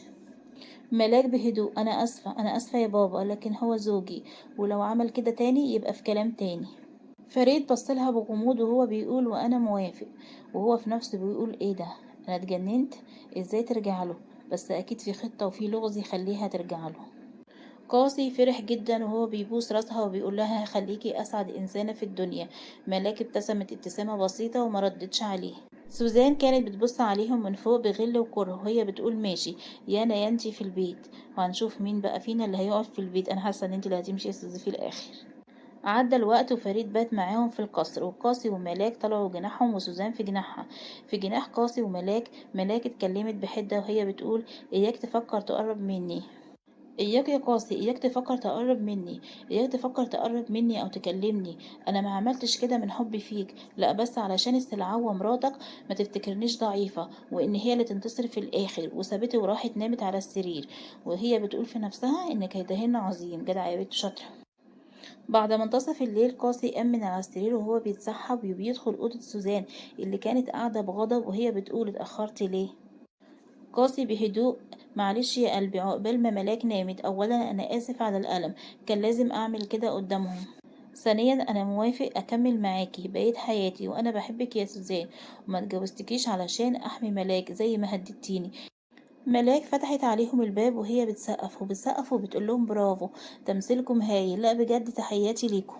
قاسي وسوزان بصدمة: ملاك بغضب: وانا اللي كنت فاكراك ندمت لتالت مرة يا قاسي بتخوني. عارف يا قاسي، انت شخص حقير وواطي وندل، بجد انا مصدومة فيك. وانا اللي كنت فاكراك هتتغير وتتعس وتندم على اللي انت عملته. عملتلك ايه علشان تعمل فيا كل ده؟ انت عملتلك ايه لكل ده؟ رد عليا. قاسي بغضب وتهور: اسكتي، اسكتي بقى، اسكتي، دي كلها خطة وبغبائك بوظتيها. ملاك والسودان بصدمة: خطة؟ سوزان بصت لقاسي بغضب وكانت لسه هتضربه بالقلم. قاسي مسك ايديها بعنف وهو بيقول بغضب: لا، انتي شكلك اتجننتي. سوزان بغضب: انت واحد ندل سوزان كانت لسه هتكلم لكن قطعها كلام قاسي وقال بغضب: امال انتي ايه؟ انتي واحدة رخيصة وزبالة وخاينة. سوزان بغضب: خنتك وكنت هموتك انا وكمال، وهنتقم منك يا قاسي ومن السنيورة مراتك. فجأة دخل عليهم الضابط وهو بيقول: تمام يا باشا، احنا سجلنا كل حاجة، جيبها يا عسكري. سوزان بجنون وغضب: هقتلك يا قاسي، هقتلك وهحرق قلبك، هحرق قلبك عليها، هحرق قلبك على ملاك، وهقتلها لك يا قاسي، هقتلها لك. ملاك كانت واقفة مصدومة ولسانها كانت شل. فريد كان واقف مصدوم هو كمان، لأن صوتهم كان عالي، لكن جمال وعاطف ما سمعوش. قاسي بص الملاك وهو بيقول بسخرية: ها، لسه في نظرك خاين وندل؟ ملاك بصت لقاسي وهي بتقول له: وانت كلامك ليا وانا واحدة رخيصة وشمال وبتاعت رجالة، ده ايه يعني؟ ده ايه يا قاسي، ده ايه؟ انت دمرتني بدل ما تساعدني. كان في الف حل تحميني بيه غير الطريقة دي. انت رخصتني قوي وشكيت في اخلاقي وتربيتي، حرام عليك. كنت قلتلي، كنت فهمتني. ملاك انهارت من العياط وفريد اخدها في حضنه وهو بيقول: اهدي اهدي يا ملاكي، اهدي، انا معاكي في اللي قلتيه وحاسس بيكي، لكن هو عمل كده علشان يحميكي ويرجع حقه. ملاك بصت له باستغراب وقاسي نفس النظام، ما كانوش متوقعين رد فعل فريد. فريد ابتسم ليهم بهدوء وهو بيقول: رغم انك غلطان يا قاسي وغلط كبير، لكن ربنا بيسامح، احنا مش هنسامح. قاسي ابتسم وملاك بصت له وهي بتقول: خلاص يا قاسي، انا مسامحاك، احنا اتعذبنا كتير قوي وانا تعبت من كل حاجة، تعالى نبدأ صفحة جديدة. قاسي بصلها وضحك واخدها في حضنه وهو بيقول بحب وهيام: بحبك يا ملاكي. كل واحد راح جناحه وجه يوم جديد ونزلوا تحت، وفريد قال ليهم كل حاجة وكانوا مصدومين من اللي حصل. عاطف قال: أنا من الأول ما كنتش مستريح لها وحاسس إن في حاجة كبيرة وراها. جمال قال: معاك حق، بس الحمد لله إننا خلصنا منها، دي كانت عاملة زي العقربة في البيت. قعدوا في جو أسري جميل، وقاسي قال لملاك تلبس علشان يوديها الملاهي. أيوه كده بقى يا سلام. طبعًا ملاك كانت بتتنطط زي الأطفال وهي بتقول ها ها ها ها ها أحلى قاسي في الدنيا. وصلوا الملاهي لكن قبل ما يدخلوا كان في رصاصة جت في قلب ملاك، قاسي بيصرخ ملاك ملاك. قاسي شال ملاك بسرعة والناس اتلمت وشالها وحطها في العربية وهو أعصابه سايبة خالص ومتوتر جدا. ودلوقتي نروح عند الراجل اللي ضرب ملاك بالرصاصة، اتكلم في التليفون وهو بيقول نفذت والبت خلاص ماتت، بقيت فلوسي هاخدها امتى؟ المجهول عدي عليا في المكان اللي بنتقابل فيه على طول، الشخص تمام اوكي، أوامرك يا فندم. عند قاسي وصل المستشفى وهو بيقول انتوا يا دكاترة، انتوا يا اللي هنا، انتوا كل الدكاترة قامت بخوف قاسي. قاسي باشا هنا ده شرف كبير لينا. قال لهم شرف ايه وزفت ايه، ما انا مراتي بتموت. قاسي بغضب وشرار جامد هاتولي تريلي، هاتولي تريلي بسرعة، انتوا لسه هتتكلموا؟ جابوا التريلي واخدوا ملاك على غرفة العمليات فورا. قاسي كان قاعد متوتر جدا وقاعد عمال يدعي ربنا بخوف انها تقوم له بكل سلامة. عند الشخص راح للمكان اللي بيتقابلوا فيه هو بيقول الفلوس فين، الفلوس فين؟ المجهول بغضب أنا هاكلهم عليك خدهم اهم. الشخص بطمع من يد من اعدامها. المجهول بقلق أهم حاجة محدش ياخد خبر إني أنا اللي ورا الموضوع ده. الشخص ما تقلقش محدش شافني أصلا. عند قاسي كان قاعد بره وهو متوتر والدموع محبوسة في عينيه. فجأة سمع صوت جمال وهو بغضب بنتي، بنتي لو حصل لها حاجة مش هرحمك يا قاسي سامع؟ والله ما هرحمك يا قاسي سامع ولا مش سامع؟ عاطف وهو بيحاول يهدي الأمر اهدى يا جمال اهدى، هو ما ذنبهوش حاجة، وبعدين احنا في المستشفى، اهدى اهدى يا اخويا ان شاء الله هتبقى كويسة بإذن الله. جمال بدموع وخوف يا رب يا رب يا رب يا عاطف يا رب يا رب والنبي، وقعد يدعي لبنته كتير علشان تقوم له بالسلامة. عند فريد كان واقف في ركن لوحده هو دموعه بتنزل بغزارة، هو بيفكر في اللي بيحصل خايف لأحسن ملاك تروح منه وهو لسه مشبعش منها. عدى وقت كبير وهم قاعدين في قلق وتوتر وخوف. قاسي قام بخوف لا كده كتير قوي، كده كتير ده بقالها 5 ساعات في العمليات.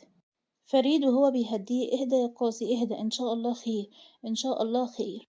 قاسي راح ووقف ناحية الباب وهو دموعه بتنزل وضربات قلبه سريعة جدا، كان بيفتكر كل حاجة عملها فيها، لما ضربها وهنها ولما شك فيها وفي أخلاقها ولما قال عليها شمال وبتاعت الرجالة. دموعه نزلت كتير، دموعه نزلت جدا وهو بيردد كلمة واحدة بس أنا آسف سامحيني، أنا ما أقدرش أعيش من غيرك. في غرفة العمليات كانت حالة ملاك خطيرة لأن الرصاصة كانت بينها وبين القلب سنتي بس. الممرضة قالت يا دكتور يا دكتور الحق قلبها وقف تاني، حاولوا ينعشوا قلبها لكن للأسف فرقت الحياة. الدكتور طلع وهو بيقول بأسف وحزن شدوا حيلكم البقاء لله. قاسي بصريخ وجنون لا لا ملاك مش ماتت، لا ملاك ما ماتتش، لا ملاك قومي يا ملاك قومي ما تسيبينيش لوحدي، ملاك ملاك. أما جمال كان أغمى عليه من الصدمة وفريد وقف مصدوم لسانه عاجز عن الكلام. عاطف وهو الدموع في عينه لا حول ولا قوة إلا بالله العلي العظيم. البقاء لله يا ابني اهدى البقاء لله. قاسي بصريخ بس محدش يقول كده، محدش يقول كده، هي ما ماتتش سامعين، ملاك ما ماتتش، ملاك عايشة محدش يقول عليها كده. قاسي دخل غرفة العمليات غصب عنهم وهو بيقول بحزن وعياط ملاك قومي، قومي يا ملاك قومي يا حبيبتي قومي، أنا قاسي حبيبك قومي، يلا أنا ما أقدرش أعيش من غيرك ملاك ما تسيبينيش أنا معشقك وما أقدرش أعيش من غيرك، قومي يا ملاك قومي يا حبيبتي أنا قاسي حبيبك. الممرضة كانت بتحاول تطلع قاسي من غرفة العمليات لكن فجأة حصلت معجزة من عند ربنا، حصلت معجزة إن ملاك قلبها رجع ينبض تاني وكأنها بتجاهد الموت علشانه. الممرضة طلعت قاسي والدكتور دخل بسرعة وقاسي واقف بيحمد ربنا. فريد كان واقف يدعيلها بعد ما عرف إنها عايشة. بعد فترة الدكتور طلع بإرهاق وهو بيقول الحمد لله المريضة كانت حالتها حرجة جدا لكن نجت بمعجزة، احنا دلوقتي هننقلها غرفة عادية. عاطف راح لغرفة جمال اللي فاق وهو بيقول له بصدمة بنتي، بنتي ماتت يا عاطف. عاطف ابتسامة بنتك عايشة يا جمال ربنا نجاها قوم يلا وادعيلها. جمال قام بفرحة وكأن الدنيا مش سايعاه. نقلوا ملاك للغرفة وعاطف أخد جمال غصب عنه للقصر علشان يرتاح شوية. فريد نزل يصلي شكر لله وقاسي نزل يدفع المصاريف بتاعة المستشفى. فجأة دخل شخص الغرفة وهو بيقول: انتي لسه ما متيش، عاملة زي القطط ب7 أرواح. المرة الجاية مش هتبقى رصاصة يا ملاك، المرة الجاية مش هتبقى رصاصة واحدة، لأ هتبقى رصاص في قلبك زي ما حرقتي قلبي. هقتلك يا ملاك هقتلك. دخل قاسي وفريد الغرفة وهو بيقول بصدمة وذهول: انتي مديحة بغل وكره. انا اللي موتت ابنها بالبطيء. مديحة اللي هتحرق قلبك زي ما حرقت قلبها وكملت بجنون. انا اللي كنت هقتل ملاك، ايوه انا وما تستغربوش هقتلها. في اللحظة دي دخل الضابط اللي سمع كل حاجة لما جه يحقق مع ملاك. الضابط بصدمة: هو في كره كده؟ انتي مطلوب القبض عليكي بتهمة القتل. جيبوها يا عسكري جيبها. مديحة بصدمة: أنا ما عملتش حاجة. الضابط بسخرية: بأمارة أنا اللي كنت هقتل ملاك. وكمل بصوت عالي وغضب: خدها يا عسكري.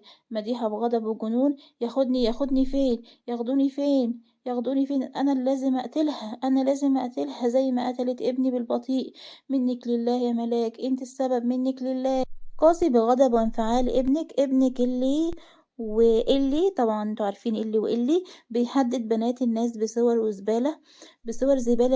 ليه وغير كده يقول عليها شمال وإن هي اللي بتغريه. كنت هقتله بس سبته عايش. اللي يجيب سيرة حاجة ما تخصهوش ينقطع لسانه.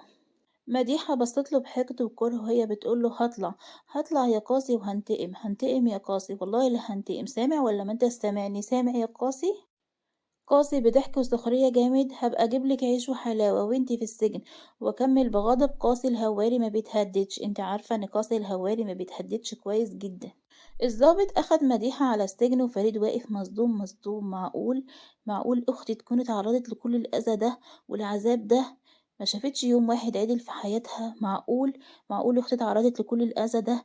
فريد راح ناحية ملاك اللي نايمة ببراءة وهو بيقول لها: اوعدك مش هتتأذي تاني يا حبيبة أخوكي، أنا جنبك وعمري ما هسيبك، أنا سندك وعوض ربنا ليكي. ما تقلقيش يا حبيبتي، مش هتشوفي أي حاجة وحشة إن شاء الله تاني. قاسي كان واقف بغيظ وغيرة وهو بيقوله: هي خلصت نحنها؟ فريد بصله بضحكة يخفف بيها همه: انت عيل فصيل. ملاك صحيت وهي بتقول: قاسي انت فين؟ الحقني قاسي انت فين؟ الحقني. قاسي راح ليها على طول وباس راسها وهو بيقول لها: اهدي يا ملاكي اهدي، انت بخير وفي امان يا ملاك. فريد سابهم علشان ياخدوا راحتهم وطلع بره رن على جمال، وفريد قال لهم ان هي صحيت. وفي غرفة قاسي كان قاعد جنب ملاك وهو بيقول بدموع: كنت خايف تروحي مني يا ملاك، كنت خايف قوي ساعتها، كنت هروح وراكي ما كنتش عارف هعمل ايه. ملاك بصتله بحب وهي بتحط صابعها على فمه وبتقوله بطفولة: بس ما تقولش كده علشان ما ازعلش منك، انا ما اقدرش اعيش من غيرك.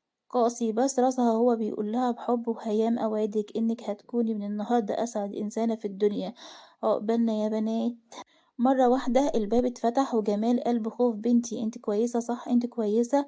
ملاك بضحك على شكل قاسي ورجعت بصت لجمال وهي بتقوله: ما تقلقش يا بابا، انا بخير وفلة كمان. عاطف بضحك على طول: يا حبيبتي. نيرة دخلت وهي بتقول: ملاك انت كويسة؟ اسفة والله كنت في سفر ولسه جاية النهاردة، انت كويسة؟ ملاك بضحك: اهدي يا بنتي انا كويسة ما تقلقيش، والله كويسة ما تقلقيش. فريد ميل على ملاك وهو بيقول لها: مين القمر اللي داخل علينا ده؟ ملاك بصت له بقرف وهي بتقول له: بتعاكس صاحبتي يلا، بتعاكس صاحبتي يلا يلا يلا يلا بتعاكس صاحبتي. انت يالا ما انتش عارف دي مين؟ دي صاحبتي بتعاكسها. فريد حط ايده على بقها وهو بيقول لها: يخرب بيتك، فضحتينا. قاسي ميل على فريد وهو بيقول له: ايه وقعتي ولا ايه؟ فريد بهيامه: محدش سمع عليا. كلهم ضحكوا على شكله وهو اتحرك. قاسي طلع من الأوضة وعمل مكالمة ورجع لملاك وكلهم روحوا على البيت. قاسي استأذن وأخد ملاك وطلع جناحهم لأنه كانت تعبانة لكن شهقت بصدمة من اللي شافته. الجناح كان متزين بطريقة جميلة جدا وفي فستان فرح في نصف الجناح وعشا رومانسي وجو هادي وجميل. ملاك بصدمة: ده كله علشاني أنا مش مصدقة. قاسي ابتسم بهدوء وهو بيقول لها: هعوضك عن كل حاجة يا ملاك، انت من حقك تعملي فرح وتلبسي فستان. ملاكي أنا عاوز أبدأ معاكي صفحة جديدة، عايزة أبدأها معاكي انتي. ها ايه رأيك؟ يلا نبدأ مع بعض صفحة جديدة. ملاك والدموع في عينيه هزت راسها بالموافقة وهي ضربات قلبها سريعة جدا. قاسي بابتسامة: ادخلي اتوضي علشان أول حاجة نبدأ بيها حياتنا هتبقى الصلاة. ملاك دخلت اتوضت ولبست إسدال، وقاسي دخل واتوضى ولبس كاجوال وفعلا صلوا. خلصوا صلاة وقاسي أخد ملاك وناموا في جو من الاطمئنان. تحت كان فريد قاعد بيفرك في ايده بتوتر وهو بيقول: احم، عاوز اتجوز عاوز اتجوز. جمال بصدمة: تتجوز؟ امال ليه كنت رافض فكرة الجواز؟ فريد بهدوء: عاوز اتجوز نيرة لان هي دي اللي حابب اكمل معاها حياتي. جمال بتعجب: تمام تمام يا ابني، اللي انت عاوزه بكرة ان شاء الله هنفتحها في الموضوع. عدى الوقت وكل واحد راح على جناحه ينام وكل واحد بيفكر في حاجة. عدى الوقت وجه تاني يوم وقاسي صحي وكان بيصحي ملاك اللي نايمة بطفولة. قاسي بضحك: متجوز طفلة يا ناس، والله متجوز طفلة يا ناس. ملاك صحيت وهي بتفرك في عينيها بطفولة وبتقوله ببراءة: صباح الخير. قاسي بضحك: صباح النور، قومي يلا زمان الميك اب ارتست على وصول. ملاك قامت بكسل، اتوضت وصلت وقرأت وردها ونزلت تحت. كان في حالة هرج في المكان وكان في ناس بيجهزوا لترتيبات الحفلة. ملاك راحت على جمال وهي بتبوس راسه وبتقوله: صباح الخير يا أحلى بابا. قاسي بغيرة من غير بوس وأحضان يا ملاكي. كلهم ضحكوا على شكله ودخلت نيرة بطلتها الجميلة اللي خطفت قلب فريد. نيرة بهدوء: صباح الخير. كلهم ردوا عليها ونيرة أخدت ملاك وطلعت الجناح لأن الميك اب ارتست كانت جت. دخلوا الجناح ونيرة بتقول بغمزة: أيوة بقى خلاص هتبقي عروسة وهتنسينا. ملاك بضحك: يا بنتي كفاية قري بقى، أنا لسه ما دخلتش دنيا. دخلت الميك اب ارتست وهي بتقول: فين العروسة؟ ملاك بضحك: انا العروسة، هو مش باينة عليا ولا ايه؟ الميك اب ارتست: بسم الله ما شاء الله، بس انتي اصلا مش محتاجة ميك اب. ملاك ابتسمت بهدوء ونيرة كانت معاها ومش سابتها. عند قاسي كان واقف تحت مع العمال وفريد معاه وهما بيفكروا ازاي يجهزوا للحفلة. فريد قال: يلا احنا نلبس، هما خلاص قربوا يخلصوا. الشباب طلعت تجهز وملاك كانت بتحط اللمسات الأخيرة من الميك اب. الميك اب ارتست: بسم الله ما شاء الله، قاسي بيه محظوظ بيكي والله. ملاك ابتسمت بهدوء وهي بتقول: ميرسي، ده كله والله من ذوقك. نيرة قالت: يلا بقى نكمل لبس يلا بقى. ملاك لبست فستان ابيض هادي ضيق من فوق منفوش من الوسط وطرحة بيضة زادتها جمال على جمالها. نيرة لبست الفستان احمر وميك اب هادي وطلقت شعرها العنان، يعني خلت شعرها وراها بطريقة حلوة جدا. قاسي كان خلص لبس ولبس بدلة سودا وشميز أبيض وساعة فضي وكرافتة بيضة وجزمة سودا. فريد لبس بدلة رمادي وشميز أبيض وساعة سودا وجزمة سودا. قاسي استنى ملاك تحت بابتسامة وهو شايفها نازلة من على السلم بكسوف، وكانت فعلا ملاك اسم على مسمى. جمال أخدها وسلمها لقاسي وهو بيقول: حافظ عليها يا قاسي، هي دلوقتي أمانة عندك. قاسي: بحب في عيني يا عمي، في عيني ما تخافش عليها. فريد راح ناحية نيرة وقعد على ركبه وطلع خاتم ألماظ وهو بيقولها: تتجوزيني يا نيرة تتجوزيني، مع العلم إن نيرة يتيمة. نيرة ابتسمت وهي بتقوله: موافقة موافقة، مع العلم إن هي كانت أصلا معجبة بيه، وتقريبا هذا الشعور يسمى بالحب ما بينهم الاتنين. جات لحظة كتب الكتاب والمأذون قال جملته الشهيرة: بارك الله لكما وبارك عليكما وجمع بينكما في خير. قاسي حضن ملاك بفرحة وفريد حضن نيرة بسعادة. جت لحظة رقصة السلو وكل واحد ما كانش مصدق نفسه من الفرحة اللي هو فيها.